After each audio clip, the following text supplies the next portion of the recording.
एक नगर में बहुत ही धनवान साहूकार रहता था। उसके घर में धन की कोई कमी नहीं थी, लेकिन उसे एक ही चिंता थी कि उसकी कोई भी संतान नहीं थी। पुत्र प्राप्ति के लिए वह प्रत्येक सोमवार व्रत रखा करता था और शिव जी की पूजा किया करता था। उसकी भक्ति देखकर एक दिन माँ पार्वती प्रसन्न हो गई।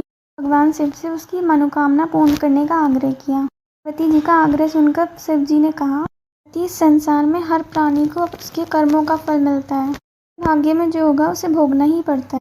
पार्वती जी ने साहूकार की भक्ति का मान रखने के लिए उसकी मनोकामना पूर्ण करने की इच्छा जताई। पार्वती जी के आग्रह पर शिव जी ने उसे पुत्र प्राप्ति का वरदान दिया, लेकिन साथ ही ये भी कहा कि उस बालक की आयु 12।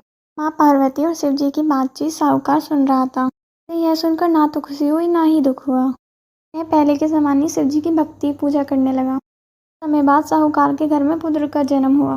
वह बालक 11 वर्ष का हुआ तो उसे काशी पढ़ने के लिए भेज दिया। साहूकार ने पुत्र के मामा को बुलाकर कहा, वहाँ भी यज्ञ कराओ, वहाँ ब्राह्मणों को भोजन कराते और दक्षिणा देते हुए जाना। दोनों मामा भतीजे इसी तरह यज्ञ करते और ब्राह्मणों को दान दक्षिणा देते हुए काशी की ओर चल पड़े।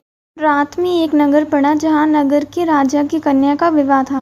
इस राजकुमार से उसका विवाह होने वाला था। काक से काना था। राजकुमार के पिता ने अपने पुत्र के काना होने की बात छुपाने के लिए एक चाल सोचा क्यों ना इस लड़की को दूल्हा बनाकर राजकुमारी से विवाह करा दूं। के बाद इसको धन देकर विदा कर दूंगा। राजकुमारी को अपने नगर ले जाऊंगा।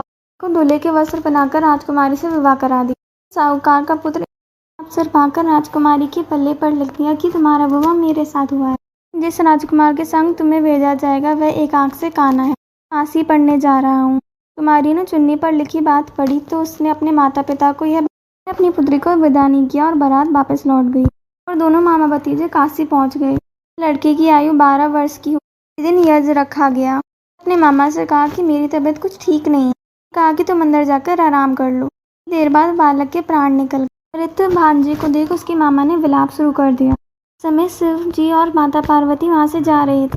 देखकर माता पार्वती शिव जी से कहती, मुझे इसके रोने के स्वर सहन नहीं हो रहे हैं।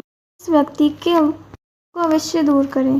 जी कहते हैं कि यह वही साहूकार का पुत्र है जिसकी आयु केवल 12 वर्ष थी और इसकी आयु अब पूरी हो चुकी है।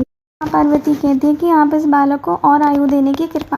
पार्वती जी के आग्रह पर भगवान शिव ने उस लड़के को जीवित होने का वरदान दिया। कृपा से वह लड़का जीवित हो गया। समाप्त कर वह नगर की ओर लौट गए।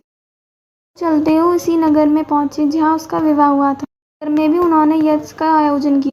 लड़के के ससुर ने उसे पहचान लिया और अपनी पुत्री को उसके साथ विदा कर दिया। साहूकार और उसकी पत्नी भूखे प्यासे अपने पुत्र की प्रतीक्षा कर रहे होते हैं। निकट आए तो मामा ने कहा कि मैं पहले तुम्हारे घर जाकर लड़के का मामा घर पहुंचा तो लड़के के माता पिता छत पर बैठे हुए थे और ये प्रण कर रहे थे, हमारा पुत्र सकुशल लौट आया, आज ही आ जाएंगे, नहीं तो छत से गिरकर अपने प्राण खो देंगे। तो उस लड़के के मामा ने आकर यह समाचार दिया कि आपका पुत्र आ गया है। विश्वास नहीं आया। शपथ पूर्वक कहा कि आपका पुत्र अपनी स्त्री के साथ बहुत सारा धन साथ लेकर आया है। आनंद के साथ उसका स्वागत किया और बड़ी प्रसन्नता के साथ रहने लगे। इसी प्रकार जो कोई इस व्रत को धारण करता है तथा पढ़ता है या सुनता है, मनोकामनाएं पूर्ण होती हैं।